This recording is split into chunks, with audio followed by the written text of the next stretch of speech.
All right. We're rolling? Yeah, episode 3. Episode 3. All right, so we're going to try to stick semi on topic this time, or let's see where it goes. No promises. Okay, so this week we want to talk about the concept of someone being either intelligent versus educated versus wise. Which are street smart, book smart. Well, that's what we're going to that's what we're going to discuss, right? Because I think these are all very nuanced definitions that are changing all the time, and they're intermixed a lot, and people are not really realizing you mean this, or you really mean that, they're educated versus changing in the sense of, well, what it means for someone to be educated today is very different than it was 50 years ago. Mm-hmm. Educated in what? Maybe back in the day that meant something else entirely.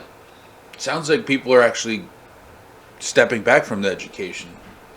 What do you mean? Well, the necessity of a college degree is not as important, according to a lot of successful people. But college degree, that's a means to an end. That doesn't mean that they're against education. They just are against the idea that college is the way to get educated. I don't think... Okay, that's what I mean. Yeah, they're saying, it's not necessary to go to college to be successful. Right. But the idea of being educated, I don't think if anything, I definitely think that people are more educated now on higher concepts than they were 100 years ago. Yeah. I'm not ready to make the call that generally speaking are more educated. It's just that things that people were more educated 100 years ago were just stuff around their house. Mm-hmm. So people knew how to start a fire, or people knew how to cut down a tree. Mm-hmm. I can take an educated person right now and say, go cut down a tree, and they'll kill themselves. Just to clarify, so what I mean by they're saying a college degree is not necessary, they're still getting their education in other means. If you listen to any successful person, they're always talking about, I read lots of books. Some of them wake up in the morning, they'll read some news. They're getting educated in different ways. They could be talking to people. They could be listening to podcasts, making podcasts. But the moral of the story is, it's not... high school, college, you have to basically be your own doctor, but in an educational sense. I definitely agree. And I think the idea of the big advantage of education, the big change in how educated people today are nowadays is, I think mostly everyone realizes how big the world, or how many things there are to be educated, actually is. When you're living on your own farm 100 years ago, what you see in front of you is mostly what you get. But now most people are aware of everything that's out there, and then they realize, okay, what am I interested in? And that same farmer is going to run into another farmer. Yes. He's not going to run into some guy that's in tech. He's going to run into another farmer, and they most likely do the similar things. Mm-hmm. Maybe one of them pulls their crop a week before, or something like that. Yeah, it's always, I don't know. I love meeting people, whether it's either meeting people face to face or just seeing something online, of how much stuff somebody could know about a topic that I never thought about. Yeah. But then when I look, I'm like, oh, this is actually kind of interesting. I never thought. Oh, yeah, you're right. That is how the air conditioner would have to work, or that is where you would have to, create this canvas. Or so let's rope it back into the topic itself. So in today's date, what is an educated person, and what is somebody that's just wise? All right. So let me first ask you the question: how would you define, or if not define, what would you say to call someone educated? So what would you need for them to show you or tell you, or some quality that they have? To me, I'd say an educated person just has more facts. So just straight up quantity. Of... I can, if I just give a random 1,000 questions. Yeah, it's not a million questions. It's more facts spread out over a course of topics. So if person A has 100 facts, and let's just assume they have to be right. The person A has 100 facts about cars, and then person B has 100 facts about, let's say, 30 different subjects, or even 10 different subjects.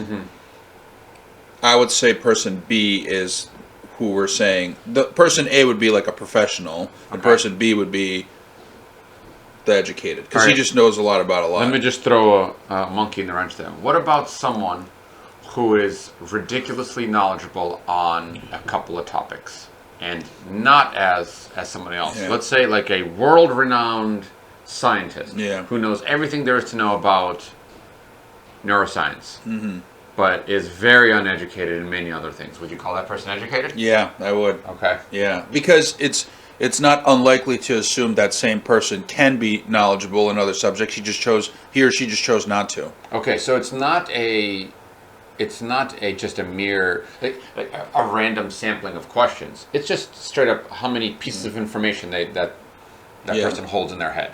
Yeah, so weird analogy, but it's like saying I own one of the most expensive commercial buildings in the world, and that's where I get my revenue, or I own hundreds of residential properties. Yeah. Individually, they're cheap, but I have so many, Yeah. and it's worth the same amount as that commercial property. So one could say, anyway, so yeah. And see, and that's where the worth of education is debated and appreciated by different people in different ways. So what I mean by that is someone, let's say that the neuroscientist, I think that person would get a lot more recognition and respect rather than someone who just knows a bunch of different things about a bunch of different, like kind of like a master of none situation. Yeah. Because- Yeah, that master of none that's a thing too. Yeah, but they just, like they'll crush you at a game of Trivial Pursuit, but they are not professional level or very high professional level at particular anything. And then I think I would call I don't know, that is person that a thing? What? Yeah, I've straight up witnessed it. Well, I'm not. So, person A, let's say, he's the scientist, neuroscientist. He knows a lot about that. Person B knows a lot about more things, but wouldn't he have some spikes? There's got to be certain passions where he or she just studied more in Sorry, is this the Master of None situation? master of none. Yeah. Person B, the spike won't be Yeah, as I mean, high, it's but it's not uniform throughout Yeah. all their knowledge, I'm sure. Yeah. But the point is that it's nowhere close to the neuroscientist Right. example. So the idea is who is more educated. In the sense of if I need someone for this very, very precise thing, like, dude, I need to know what drug do I give this person who has a neurological disease, then yeah, there would You're definitely be like gonna- neuroscience and no one else. But what about just going day I to mean, I day? got to go with the master of none. The Master of None? Yeah. Yeah. Because you're not relying on that master of none to make the final decision. You're relying on him on just general sense. Like, hey, what's your take on this? And he'll give you all these angles. And you're like, didn't even think about it that way. The advantage of the Master and None kind of situation is that you can feel more, you can see more connections between seemingly unrelated topics, and then that potentially can give you a higher worldview. For example, I would call a successful politician a master of none knowledge. Yeah. So they would need to have that kind of a skill. Turn this off because I actually don't know how it's affecting it. But, Yeah. because they do not have the time to get ridiculously knowledgeable on one topic, because politics is the study of, or if not the study of, the ability in politics is how do you mix a bunch of different people together and get the most out of them, or how do you put them on the right path? And that is ridiculously complicated because each one represents a human brain, and the human brains are very, very complicated. You just don't have time to go on any one thing. Yeah. You almost have to stay pretty general. Yeah. Because you just have to always be seeing how they're connected. So I would call that a master of none, and that's why they have their cabinet. A person that knows. Here's the thing. Let's say a person A, the neuroscientist, he knows a lot about that field, and if and when that person talks about that field, it'll sound impressive, simply in the sense that, wow, somebody knows so much about a specific subject, not to mention this particular subject, which Careful with the camera, just don't shake it. Yeah. is pretty complicated. Whereas, so if they get into that conversation, it'll be pretty impressive. Whereas a person B, you won't know how many things they know about. Yeah. Right? You could have a conversation about plumbing, and let's say they know, and you'll maybe assume that they might know some other topics, but you don't know exactly how many they know. So The real extreme ones, like they're really, really knowledgeable, like a world-renowned expert. on that thing, it's almost they can't control themselves. They have to be constantly learning about that one thing. They're almost not or very little interested in other things. I actually am seeing more and more nowadays where they do have the cross, kind of back in the days of Greek, where it's Greek time, where you're expected to know a bunch of different things. So that's coming back a little bit, where I see seemingly someone who I never would have pictured as a scientist, but because they're so interested in other things, maybe they're interested in cars, but they actually are. But still, it can't be nearly as varied as someone who's just reading random books, just for fun. Yeah, the tough thing is, I personally think most people are capable of being, let's just say there's only two options, master of none or master at something. Mm-hmm. Most people are capable of being either one, or maybe there's some sort of a happy medium. Mm-hmm. It's just a matter of they have to know what route works best for them.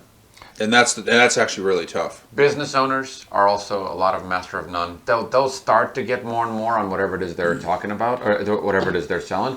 But just generally speaking, to run your own business, you just have to know a bunch of different little things and how they interchange.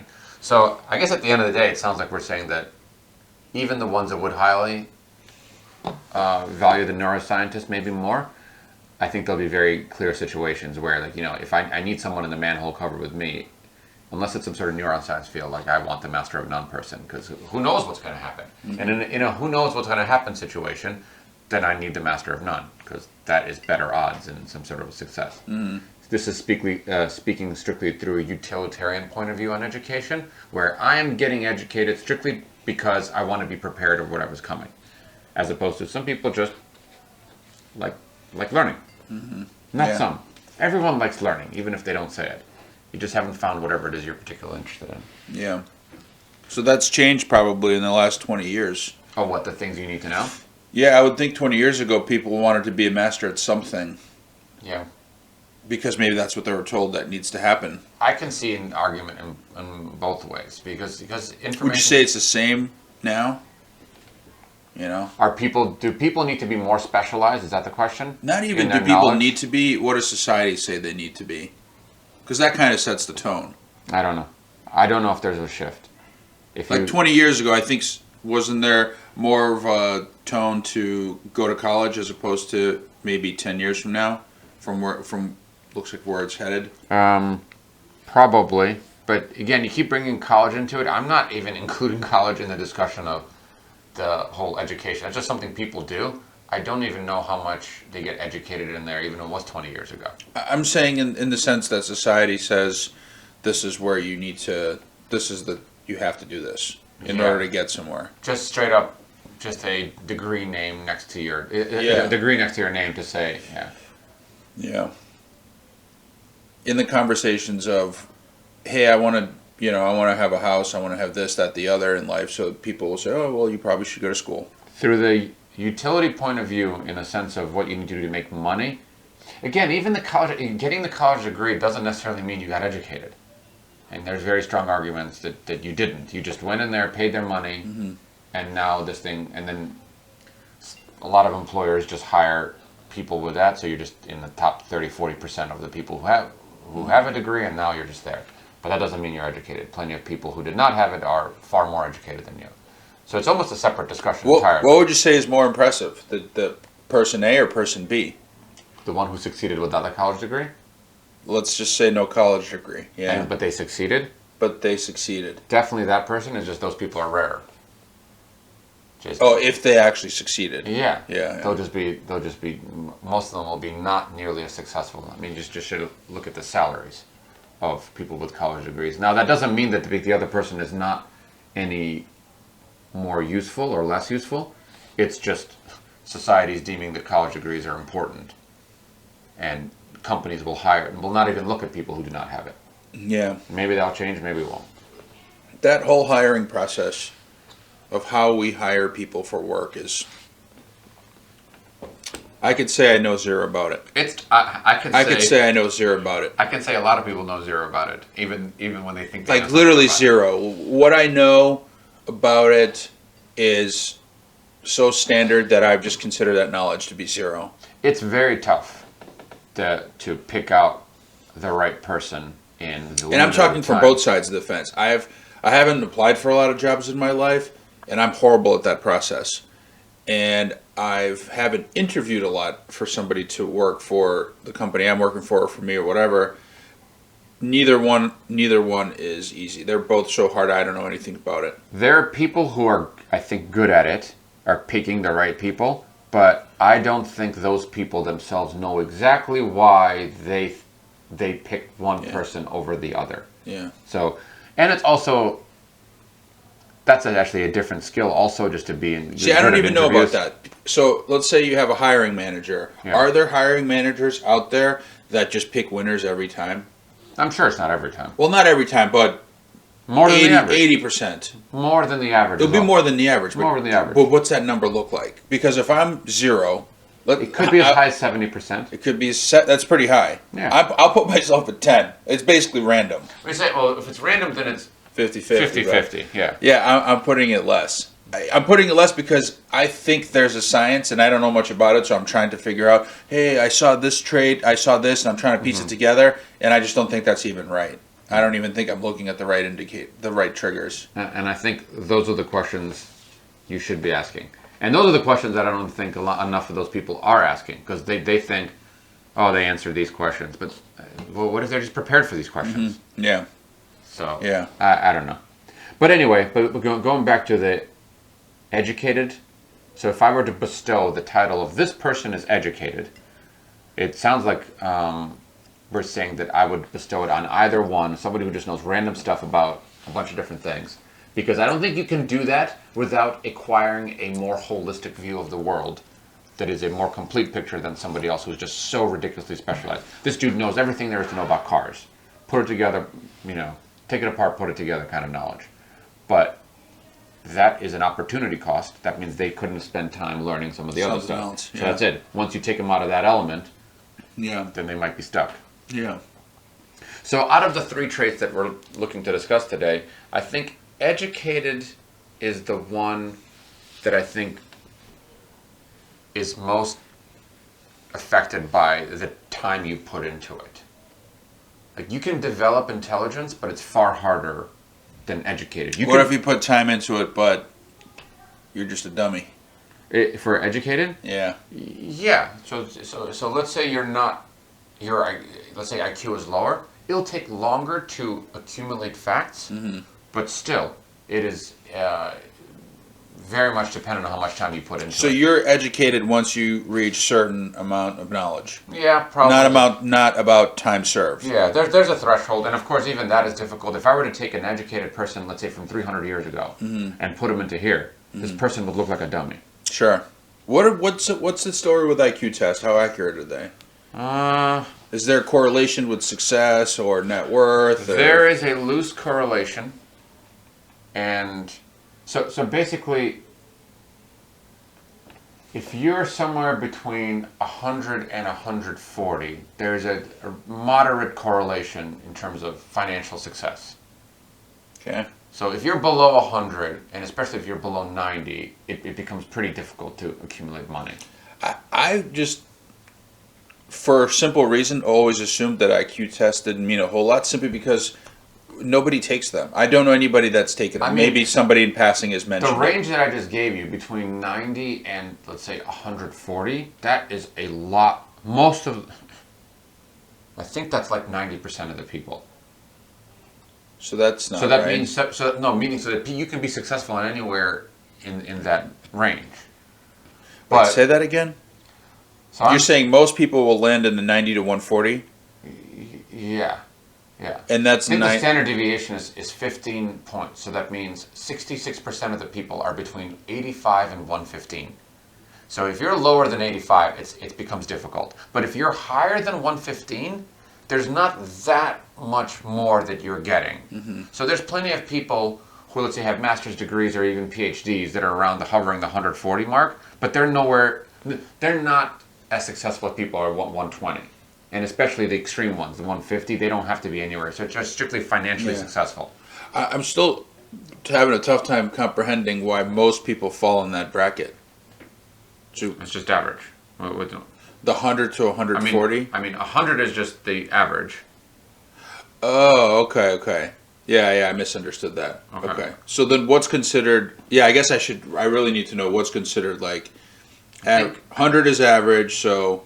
So 120 is Is considered, genius an actual category? I believe it's in the after 145 points. It's actually called, it'll say genius. I think you'll say genius, but it's not 100%. Sure, but Yeah. So, and the other, so who's taking these tests? I literally don't know anybody that's taking them. They're falling out of favor. They used to be pretty big on especially employers because they thought they would predict success, but it turns out to be not very good. Hard, a property called conscientiousness, so that's basically hardworking, is far more predictive. Mm-hmm. So you can be an average intelligent person and just be very high chart on conscientiousness, and you'll be far more successful as someone who's 140 IQ and is, let's say, average conscientiousness.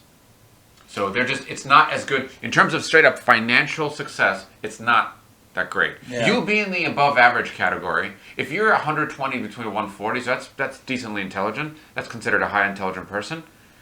You would be above average. You'll be doing fine. You'll be doing comfortably. Can person B, the one that the jack of all trades, can they score 120? Oh yeah. Yeah? They can score as high as 150, 160. They can score 150. So we're talking about no college education. They just have a high IQ? They have general knowledge of a lot of things. So those guys they could score high as well? Yeah. But I don't know what kind of questions on that. Generally speaking, the more intelligent you are, you'll just have more fact because of the fact that we talked about before. You just can pick up things quicker. Mm-hmm.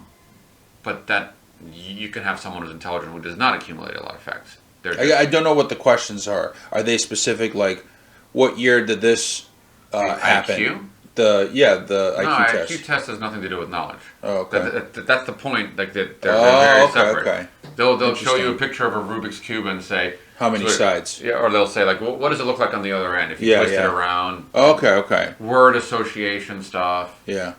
Look at these letters. How many words can you make out of these letters? So they're pretty that's the whole point. Oh, okay. They're trying to gauge of how quickly you can spot patterns. It would be interesting if somebody could figure out how to test somebody or how to do however you want to do it to see if a person is good for a particular job. Because it's not just the job that's affected. You don't, as a company, you hired somebody that'll be good at it, but it does so many other things. The person's overall well-being is going to be great. They're trying to develop that.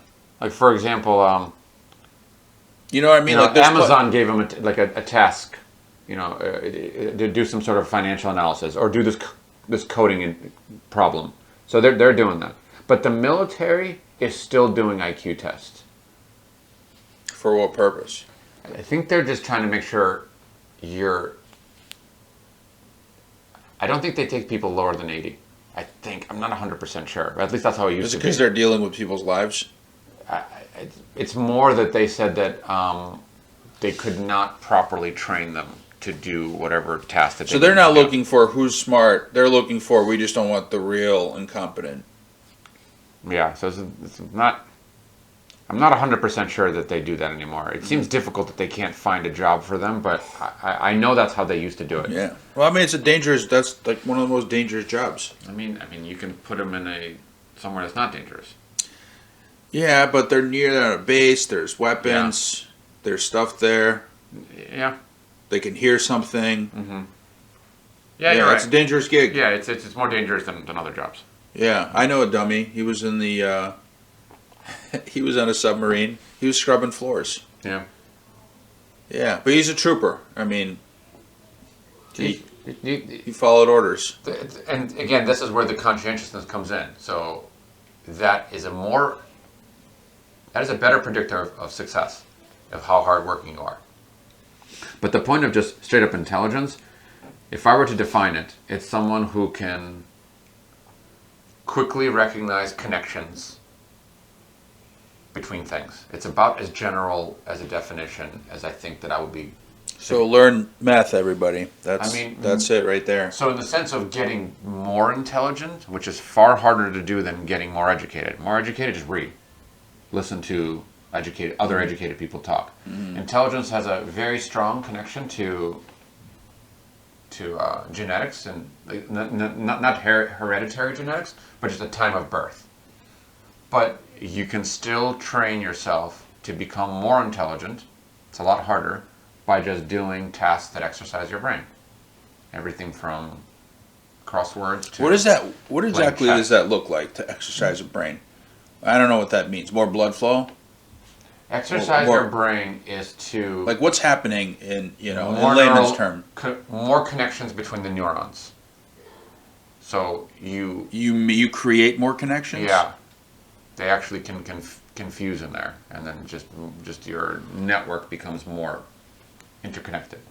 Which makes it run more efficiently, access to memory, access to your own thoughts and all that. That's right, yeah. There's also, diet affects it. Sure. Yeah. I would think oxygen, blood flow. Yeah. So there's physical stuff that actually, that's why malnourished children will have more problems with their brain. It's just not good. Just straight up like an organ. What about size of a brain? What's that all about? No, that's not anything. So if somebody has a larger head, you have two individuals. An elephant has a larger brain. Well, let's just say humans. You have two individuals. One has a larger brain. That's not necessarily. When you say larger, do you mean so when you say larger, do you mean just straight up volume of their skull? Yeah, the head's larger. Yeah, no. Yeah, like when they're looking at kids and like this person's in the 90th percentile, this is in the 20th. No, you can have folds in the brain and the surface area. So I think surface area is correlated. So if you take a brain and stretch it out. Gotcha. Yeah. But so you can have a smaller head, more surface area because it's scrunched more. Yeah. I mean, like, for example, women's skulls are just smaller, but their brains, their IQ on average is the same as men's. But they're, I don't know, like 10-15% smaller. Oh, okay. So there's no way. Yeah. I think actually there was a science or something like that where they try to figure out how smart you are based on your skull. Mm-hmm. Maybe it turned out to be BS. Yeah, 200 years ago, but it was. Yeah. I mean, again, the women argument is solid. Their brains their skulls are about 15% smaller, but they're the same intelligence, obviously, than men. So there's no argument there. Yeah. So you can definitely and they tell that to old people too, is to stave off dementia and just general mental degeneration. You should do mentally active tasks. Mm-hmm. So even if you're not improving it, you can just keep it as sharp as whatever you started with. So they recommend things like word. I wonder if there's crosswords and stuff. Like we're all into Fitbits these days, so tracking the heart, tracking the steps. I wonder if there's a way to track brain activity to see, like, hey, like because maybe you're getting plenty, right? Or maybe you need to sit down and do a Sudoku once in a while. Yeah. So the technology is that it's monitoring your brain activity to see, you're sitting there watching that TV for too long and your brain is not being exercised. Get up and go read a book. That would be great.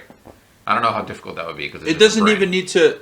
It doesn't necessarily have to be on a hour to hour, minute to minute. It could just be a week, or it could be whatever. But something that says, "Hey, you haven't really had to use it. Hey, maybe you're doing complex things, but you're a pretty smart person, so you didn't really have to work too hard to do that, right?" I actually think that's possible. It's just, I mean, they can monitor brain activity now. Yeah. It requires a big machine. You got to plug all the stuff in. Yeah, they got to put the thing over your MRI, whatever it is they do. Yeah, that'd be really good. That'd be a pretty cool thing. You're right, because let's say an intelligent person is, let's say, born in an area, let's say a poorer area or a rural area or just some poor country. They would not need to exert themselves because whatever they see around them. Okay, so this is what I have to do. And the bar's set low, so that's the advantage of the internet I was talking about earlier. Where people are far more aware of the outside world, and they go, "Oh, this is possible. I can do this," and then they'll inspire them to continue on. Except in North Korea, yes, or similar countries. That's true. When's that going to end? I don't know. I mean, could they keep that going for another 50 years? How do you block the internet to the outside world? Communication.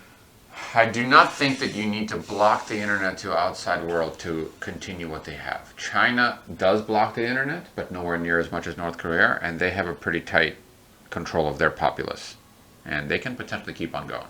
Yeah. So you can just flood the internet with your own propaganda. That's another way to do it. Instead of stopping them, I just piss in It's this pool. crazy. They're just like living in the past. I feel like they're like 30, 40 years behind. Who? Just people that are still being manipulated by propaganda. I understand we have that so. here. You don't think so? No, I think this is just a natural way of things. I'm sure there's plenty of that here. There is that here. We have the news, right? So they can basically manipulate people how they want. But we still can think for ourselves. Whereas I think I can only imagine what happens in North Korea. They probably read the news and they're like, "Oh, there's that's degrees that." of it. Yeah, And that's what it is. The degrees, yeah. Yeah, but in terms But the of range on those degrees, like it sounds like it's pretty wide. It's pretty it wide. sounds like there's. I don't know if there's ever going to be a way to that propaganda is removed. No, it won't be. But like you said, degrees. Yes. So let's say 10 is, if they told, 10 is you believing frogs can fly. And you're like, oh, okay, frogs fly. Like if you hear the news and they say that and you believe it, so that's a 10, that's worst case scenario. And 1 is you need to see it before you believe it. So if in the United States and other developed countries we're at, let's say, like a 2 or a 3, like we almost have to see it. Like you have to see it on YouTube maybe, you have to read it, you have to hear some people that know what they're... If we're at a 2, they're at a 10. It is just crazy to... Like, I know it's always going to be there, but to have somebody operating at a 10 is kind of wild. This is where people talk about freedom of speech a lot, but I still don't think it gets its due of how important it is for a prosperous and happy society, the idea of free speech. Because in a society, if somebody says frogs fly, and then everyone else who says frogs doesn't fly are rounded up, it will not take that long for people to believe in that frogs, fly. Especially if it's something that they just can't get their hands on. Like there's no frogs there or something like that. Rounded up meaning the votes, the amount of votes. No, put them in jail. Oh, rounded up. Yeah, rounded up. Yeah. So in a society where it's freedom of speech, if somebody does come out with that, you can still be in your own echo chamber and you just don't go outside of it. But there'll be plenty of voices out there saying, no, that's not true. Look. And if they're not stopped, then one would imagine sooner or later the truth will bubble up. But there's ways to stop truth even in a free society. Again, just flood it with garbage or discredit the person saying it. But it'll be a lot harder if they have science on their side. It'll be a lot harder if they have science on their side. So claims that you cannot support with science, like very, very complicated. Let's say, for example, either a philosophy claim or maybe a religious claim where trying to think of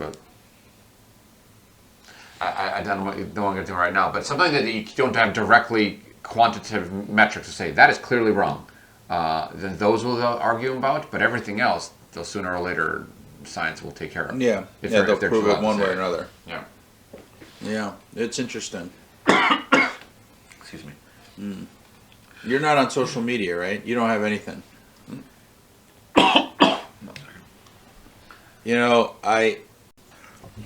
Sorry about that. I'm a coughing fit.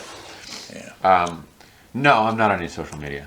I don't think they figured out the right way to use that technology yet. I might join it someday, but to me it's like being one of the first adopters when the car came out. Yeah. Wow. Have you guys figured this thing out? Yeah. I very much credit myself on this one. That I saw this back in like 2007, 8. Whenever somebody convinced me to join Facebook, and I joined Facebook, and I think after a year, I'm like, this is garbage. This is not at all the right way. So this is in 2008, way before anyone else picked up on it. That at least I've always been just communicating with other people in general. Have always been 5 steps behind. Even going back to text messages, I remember there was a time that I would hear this often. Hey, I texted you, and I would say I don't get text messages. Mm-hmm. I simply did. So there was like a year's worth of messages that I just missed.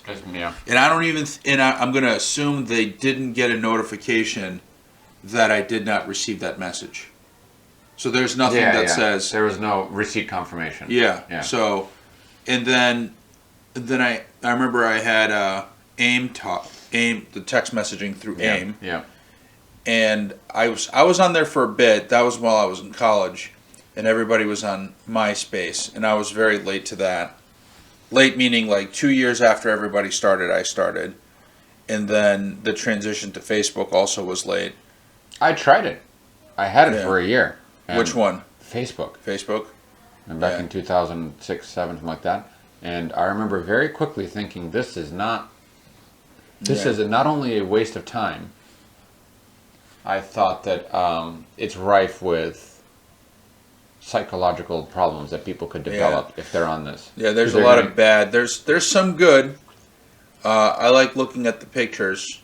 It's a good photo album. I definitely think that the technology is great. It's it's mind-numbing that you can reach people in all across the world and find people. So it's great. I just don't think they figured out the right way to use it yet.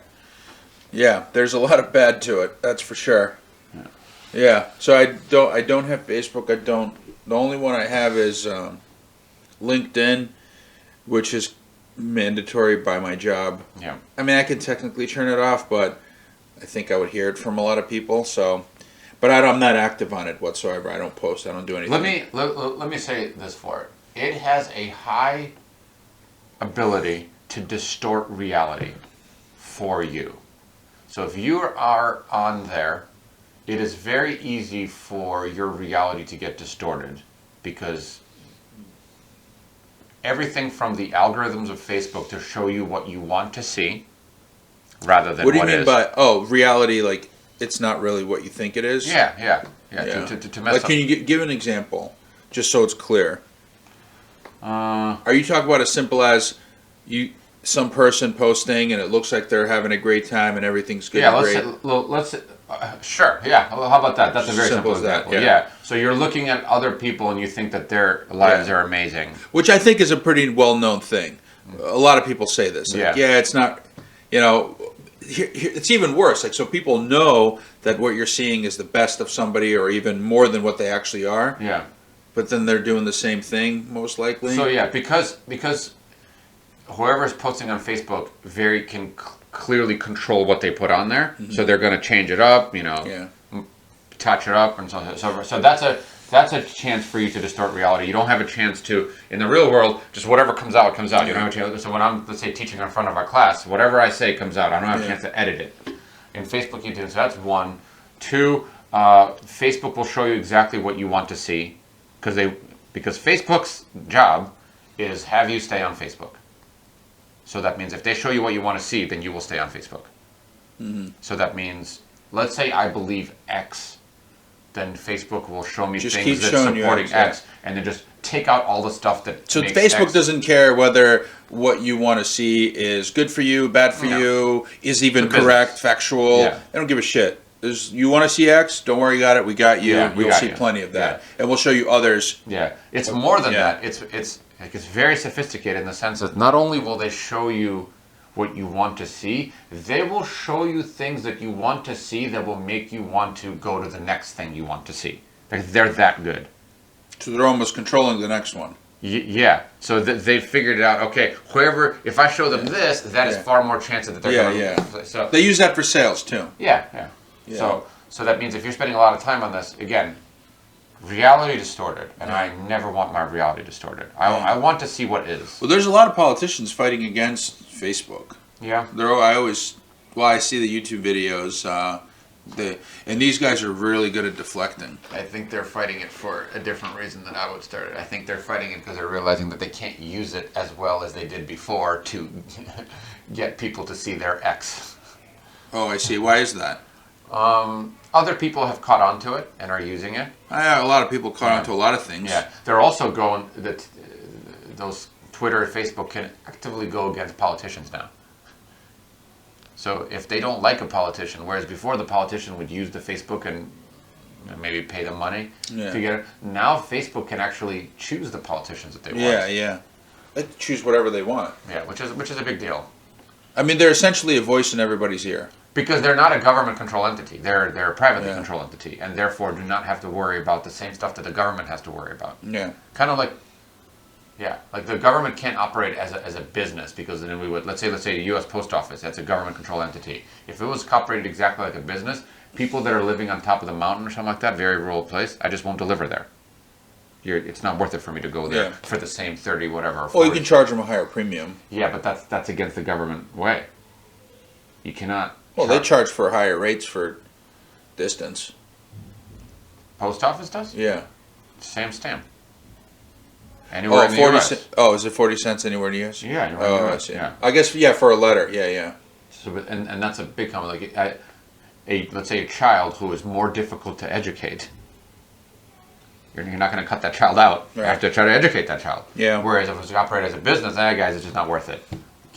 Get rid of that entity. Yeah. So the government has the very important job to not think that way. Right. Whereas Facebook doesn't have those scruples. They care about money. Yeah. It's an interesting thing that Facebook and the other social media platforms. It's pretty crazy stuff that happens on there. Yeah, I'm waiting for them. It's kind of like, I want to buy a Tesla one day, but I'm not want to buy it now. Let them figure out everything I need to figure out, and then I'll buy it. So Facebook it's crazy to think it's 15 years old, 2004. Is that when it came out? That's it. And they're still trying to figure out how cars work and making sure that they don't crash. Don't text while you drive, guys. That's a new thing. Yeah. So it's in the first 15 years of some technology that can drastically affect my brain. I don't know if it's a good idea. One of the big problems I have with Facebook or social media platforms, I don't think it's a good idea for everybody to have the power to be a news reporter. Like, here's my opinion. Like, some opinions should just be kept to yourself. You can't just freely start throwing out opinions about everything, right? Yeah. So, just so people don't think we haven't noticed it. So why are we doing a podcast then? And as we've said many times, this is more of a diary for us more than anything else. So this is not meant to be like a social media thing. If other people start listening to it, let's say for some reason we do get people listening to this thing, it would be only through the point of, I would think, that people know us for who we are and are interested in our opinion about some particular topic, rather than, let's not delude anyone here, we're not looking to connect with other people through social media. Yeah, we're not sharing this with, we're not blasting this to our friends or family or anybody. Yeah. Just organically, whatever happens, happens. Yeah. So kind of like if you're in a bar and you're listening to some people talk, just happen to do it, and then you're interested in that conversation, you go in there and want to listen to it, that's great. Yeah. But just to go back to what I was saying, we obviously have to censor everything we say, whether people want to admit it or not, is being censored by themselves before the words come out of their mouth. You mean just in their own brain? Just filter? in their own brain, right? Sure, yeah. You know, I'm not talking and then randomly saying chair while I'm completing a sentence about other things. But when you're online, it seems like that filter is no longer there, almost. I mean, people literally say anything from, there's no limit to what you can say. It's the same phenomenon as why road rage and how people say such horrible things about other people when they're driving by. Because there's no fear of retribution. Mm-hmm. So if somebody cuts me off, or even that does not risk my life in any way, just something annoying, I would say such horrible things to that person. Sure. Yeah, well, I wouldn't. But I know people would. Yeah. And because there's no fear of retribution. Right. So that means if you're under the veil of anonymity, and even if you're not anonymous, you just, let's say, commenting on someone, and they know your name, but they live in California, and they don't know where you live, people say horrible things. Well, and I think that problem that social media has, or I think it almost promotes it, because those are the guys that's the stuff people want to see on the news. Some guy going crazy or whatever. Like you can't avoid looking at a car wreck. Seeing a picture of something, a family with their kids, and then somebody commenting, beautiful family, looks like fun, is only interesting for those people that know them, right? I've actually toyed with the idea of, instead of trying to figure out how to change Facebook, I don't know how difficult it would be, is change the populace to properly think about how to use this technology. kind of do you like mean gun specific? safety law. So meaning that like even at the middle to high school level, and you teach them about how do you respond in Facebook, and you say, okay, well, don't swear at them. Why would you do that? How does that help you? That person is just going to get more angry at you. And Where you're saying if somebody brings a gun to school? No. I'm equating to, instead of stopping Facebook and getting them to change, you change the population that uses it. And then you train them to properly use this. So that's just the way that you train people to properly change the gun. How would that look like? Just like online courses? Just even, again, middle school or high school, you explain to them what Facebook is trying to do. Be very active in the population. Just literally talk about social media. Yeah. Because it is going to be part of their life. Yeah, it's going to be part of their life. Probably already, I'm sure it already is. So just teach them how to properly use it. Teach them what, Facebook really just cares about you looking at it. Teach them about the possibility of echo chambers.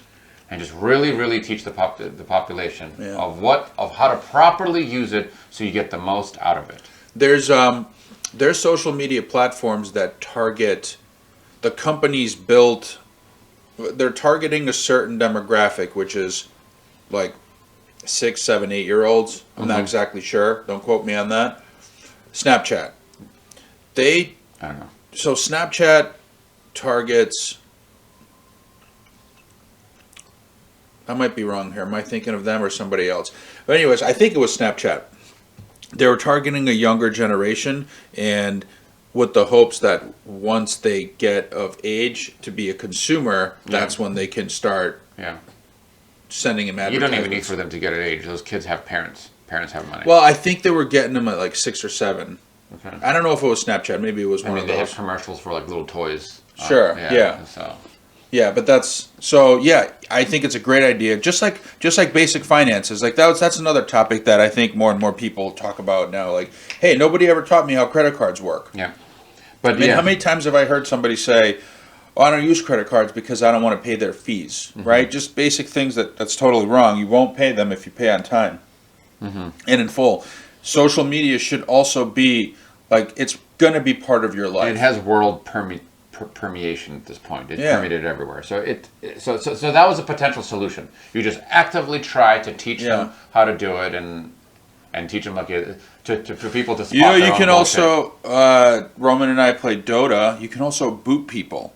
I mean, there's people that straight up throw out racist remarks, like blatant. So Facebook would boot them out, or other people. Just like you seen what Dota just did? Yeah, so potential solution basically saying that I myself can block stuff coming from another user. No, even more than that. You can do that now, but even more than that, if let's say somebody says something, posts a comment, right, and somebody flags it. So everybody has the option to flag. Yeah. And then that comment, just like Dota, I thought what they did was great. Did you see what they did? Yeah, I did. Yeah. So that goes to, let's say, 100 people, or even send it to 1,000. As soon as 1,000 people say, "Hey," the 1,000 people have an option to review, and then they can review it. And then so each reviewer also has a rating system based on how accurate your reviews are, and that's it. So basically, let the people govern themselves. But what does that mean? Someone who is unpopular, you're going to get rid of them? It's not unpopular. It's somebody that's just saying things that shouldn't be said. And this is where you got to get real careful. Like if you have some very defined, strict rules, then maybe this will work. But if you do not have defined, strict rules, then unpopular people will just go. So that means you can actually create a campaign to just get rid of someone by just keep flagging them. Well, you can start somewhere. The system right away. You can start somewhere. You can start very, very clear. I mean, you're not allowed to say this word or something like that. Let's just the N word. Yeah, you don't even say it. Yeah, as soon as you say it, that's see what I mean. If you have these very strict, quantifiable, by the numbers rules, then you can do that. But as soon as it becomes ambiguous, which history shows that they become ambiguous, they will change the rules to because even not every time the N word's used, it's bad. Not every it's used in songs every day. Yeah. So just because somebody says the N word doesn't mean that it's necessarily used in a bad context. So basically you just went against your own argument. I did, in like 2 seconds. No, I did, because you can't, Although I still would put it in that category. I don't like that word. I've never said it. I'm not a fan of it. Yeah. I guess I was going to say I don't think anyone's a fan of it, but I realized that. Well, that was a no, wrong I mean statement. it's used. Yeah. It's used in positive ways, but yeah. But anyways, the moral of the story is that needs to be some. I don't think they'd ever do that because the people that are going to be flagged are the people that create stir up commotion. One would think, but I don't know. I Yeah. don't know. And Maybe that's what if somebody's stirring commotion for a positive thing, but he currently is in a minority? Yeah. People were stirring commotion when they said slavery is wrong. What do you mean slavery is wrong? So Yeah. Yeah. So this actually goes to the last thing here, the wisdom. So if education is the one that you can control or at least affect strongly by your own work ethic and just determination to get educated, intelligence is the one I would say is the one that you're most born with, and you can affect it, but it's not as easy. It's kind of like a tool that was handed to you, but you can sharpen the tool through age. Wisdom is the most elusive. Because what exactly does it mean for a person to be wise? Because it has nothing to do with intelligence. It might have something to do with education, but intelligence and wisdom have no correlation in my experience. When I hear the word wisdom, I'm thinking, future thinking, like something that may happen, may not happen, but just some bunch of guys sitting around a fire with the long beards. Oh, so again, what does it mean for someone to say wise things? What are these things that are wise? Unproven things that may or may happen. Like I think it's wise to buy an electric. No, let's say I think it's wise to travel more or something like that. No, that's probably a bad example, but I think I have to strongly connect it to some sort of morality and how you should, like a philosophy of life. I don't think that it's wise about, I think the stock might go up. No, I don't think. But that's it's a future thing, right? So but it's like that subject. People know that subject. It's nothing new. But I'm saying it's still, you tied it to something in the future. I don't think, I mean, the way you should live life, that is future tied, but it's more important the fact that it's talking about the human element of it. What is the right thing to do? Whereas intelligent could be often saying, like, if I have a goal in mind, let's say you have a goal, intelligence will help you get to that goal. But what is the goal? That is what I would consider, what should your goal be? Mm-hmm. Intelligence you have evil geniuses and you have benevolent people and anything between. That's completely, whatever you choose to do for yourself, your intelligence or education will help you get there. But wisdom, I think, is what should you choose for yourself to do? And the people who are wise would offer suggestions to others even to say, you should try to do this. And then they try to do it. But again, what is the skill how can you develop your wisdom? How can you develop, if we're going to define it as goal setting, so being wise is someone who sets proper goals in their life, how would you develop that skill? Yeah. It's certainly not developed on social media, that's for sure. No, it's not. And this is where I like to bring up the study that intelligent people are no better at discerning truth. They are just better at arguing their perspective on it. So if somebody believes something like elusive, so not something tied, like there's numbers right here, something elusive like, should we invade this country? So whatever their biases are not going to be changed over the course of their analysis. Their analysis are just going to let them argue their point. Yes, invade them, or don't invade them. Better. No, just show you reasons why it's a good idea. We'll help them. It's better for them. They'll figure out ways to counter the arguments against them, but that's what they're using their intelligent education for. Yeah. Rather than really think, should I actually invade them? Like, is that the good thing to do here? Mm-hmm. Or, like in the case of World War II, I think. Well, that's tough to do because they would be convincing themselves, right? Right. Yeah, that's really tough. Yeah, it's more than convincing themselves. It's challenging themselves. That question of, am I wrong here? I think it's very important for that question to be asked of a wise person. Like, am I thinking about this wrong? Mm-hmm. Whoever says that is instantly to me, okay, this person might be wise, because most people do not do that at all. That's a really tough thing to do.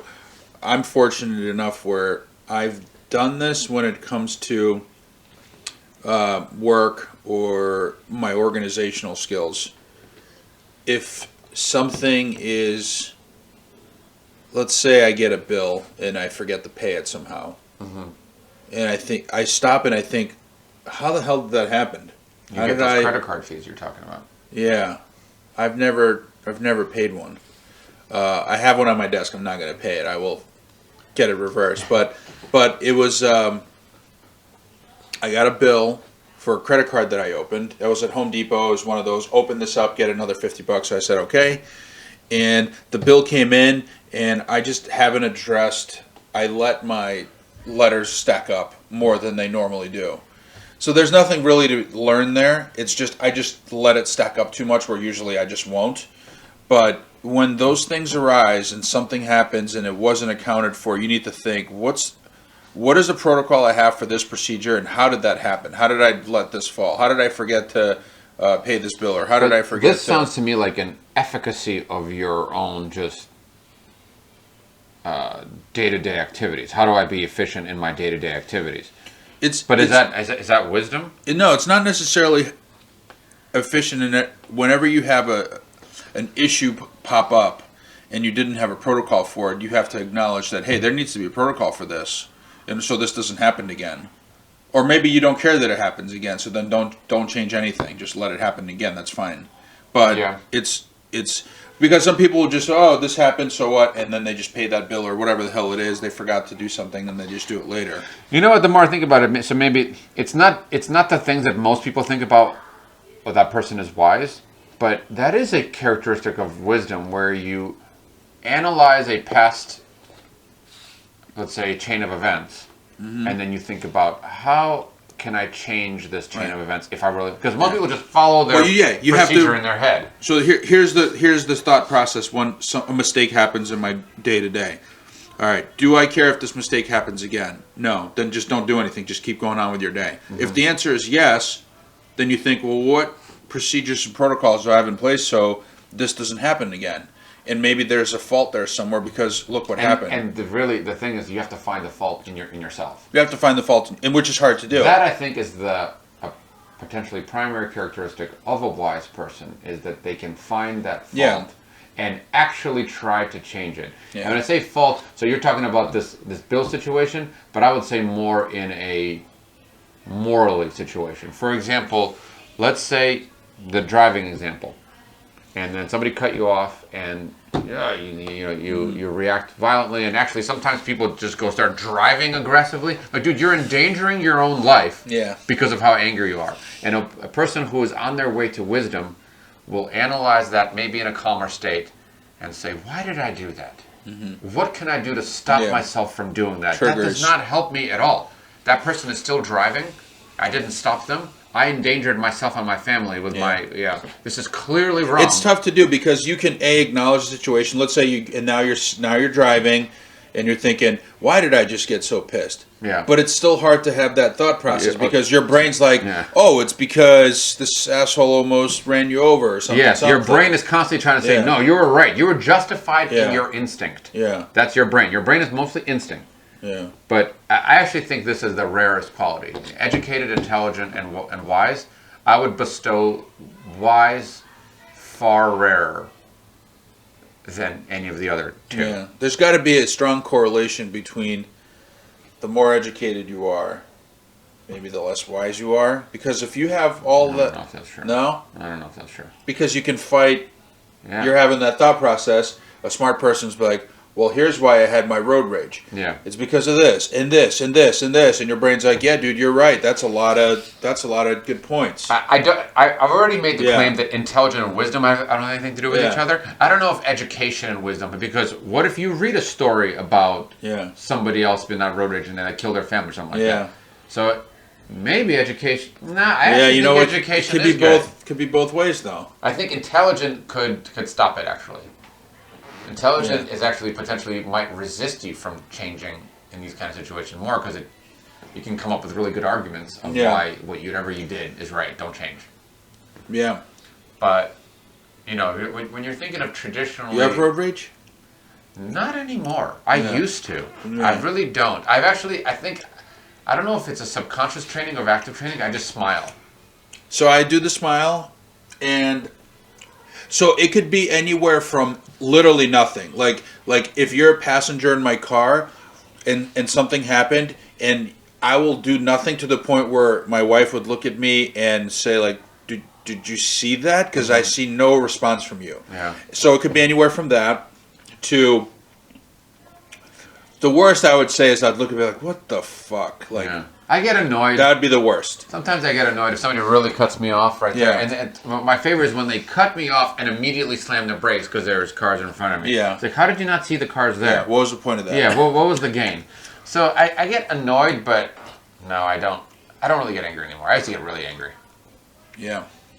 Yeah. So definitely. So I'm actually going to go. So something's working in the right direction because I'm going to go in the camp that the more experienced you are, the more educated, the more wise you are, and that means usually is a sign of education because I have experience now, and that is a form of education. Right. Yeah. So in 15 years, you probably will be more towards the. Hopefully. Oh, that guy cut me off. I don't know. I saw a car. I hit my brakes, and that's that. That's them doing. I think an idiot cut me off. Yeah. Or whatever. Yeah. That's. I'm not even. Ideally, I'm not even going to go to the point where I would judge them to be an idiot. Yeah, I was thinking kind of like actually, like a deer just ran across the road. Okay. No. I was actually, as I said, an idiot. I thought to myself, well, what if they had reason to do that? They don't have to be an idiot. That's the thing. Yeah. What if they had reason to do that? You didn't see everything that was around. Maybe they were avoiding somebody. They could be very late to something, and maybe they were avoiding somebody. High stress situation. They could be avoiding.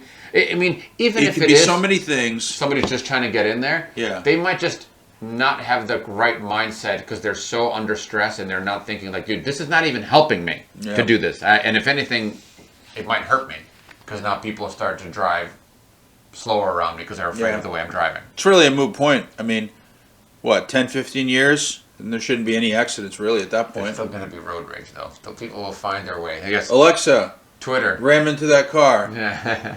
Right? Tesla. Are you sure? Yeah. Well, I'm in the insurance business. I'm really curious what does that do to the insurance business? You used to be an actuary. What's that going to do to the insurance business? Nothing. There's always going to be. But there'll be so much less. When I say nothing, I don't mean for cars. I mean that people are going to insure different things. Oh, I see. Different risks. Yeah. People are afraid of risk, and they want to manage risk. And that's what insurance is. It is the management of risk. Yeah. So if it's not car crashes, maybe people will start to. Well, that'll be a pretty big shift. Drug addictions. How about that? Yeah. I will insure myself and my family for drug addiction. Yeah. And if anyone gets drug addicted, then insurance has to gambling. Gambling addictions. Yeah. They got to go. Things that take your life from here to here. Yeah. Yeah. That's actually pretty smart. It's the swings that you can't handle. Swings you can't handle. Yeah. Get an umbrella policy, people. Yeah. I actually got it off mine just because. Yeah. Yeah. It's a weird subject because, who's to say how much you need? Yeah. People are quick to say, well, how much do you make? What are you worth? It's actually but nobody talks about futures net worth. There's not enough data on it. Like I actually want to see the data of people who got screwed financially because of some bad life event. So not only did that bad life, let's say they got into a car accident and lost their legs. I don't know, something horrible. So not only did it affect them that way, but they were not prepared financially for it. Some people, lose their legs, but then they're prepared financially. Yeah, it sucks they lost their legs, but at least they're not selling shit to keep up with it. Yeah. So I've never seen the data on that, really. I've seen the data of how many people lose their legs, but how much of the money do they really need to recover? It's a conversation we have with customers all the time, which is how much coverage does one need? And how do you calculate that? Because you don't know what their future holds. Yeah, you don't know. That's why you need just straight up data, just historical data. I remember I met with, I don't know if I told you this, there was a team at headquarters that came into our office and they wanted just to see how agents talk to people and ask our questions because they're working on online sales. And I was talking to him and I go, did I tell you this? Did we talk about this? I was like, what's your biggest pain point? Okay, no, I don't remember this. So this team manages our online sales. So people go on our website, they get a quote, and they can buy right then and there. No agents, no call centers necessary. So they manage that portal. And I go, what's your biggest pain point?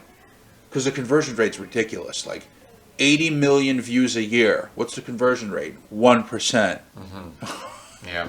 Where'd everybody else go? Yeah. And I'm sure that's standard across all industry, but just 1% is still 1%. It doesn't sound like a lot, right? So I go, what's your biggest pain point? Because they could see where the customer drops off. They get to page 4 and they leave, or whatever, right? The customers want to talk to a live person to find out how much coverage they need. Okay.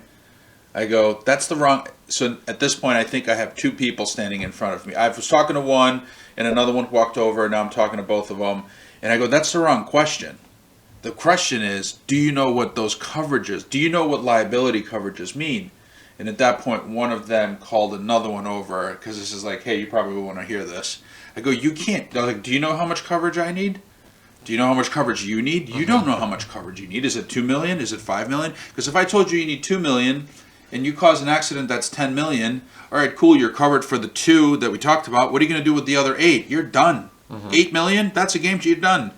So they're all just looking at me like, nobody ever taught us this. I'm like, nobody thinks this way.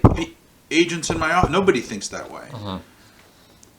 They start running some formulas like, what's your current net worth, which is fine, but what's your future net worth, right? Are you planning on being a bum? Because then you don't really need to protect anything. Those are difficult things to calculate. I don't think you can. Yeah, I don't think you can. How can you calculate that? That's right. So what I told these guys, I go, it needs to be, it's the wrong question. What you should do is make sure your customers know what liability means, which nobody does. I've never had and I ask this all the time, just for fun. I stopped because nobody has ever gotten it right. I was like, do you know what those liability limits mean? Not one of them has said yes. Sorry, I'm lying. Most of them say I don't. A few people say I do. And then my next thing is, all right, go ahead and tell me. Not one of them is finished. Some people have started to, and then they're like, no, I'm not sure, you tell me. But never, oh yeah, that means this. Not once. So just make sure they know what it means, and then just let them decide. In fact, I think that's even better for them to get more coverage, because they're like, oh, that's what it means? Oh, let me play it safer, or whatever. Maybe they won't do that, but let them decide. Don't decide for them. I think there's a lot more to be talking about here in just how that all connects, because I think wisdom, generally speaking, is, again, the most elusive definition. People can say, different things on what that means. But we should end it here. I see the kids running around. Okay, episode 3. Thank you. Bye, everyone.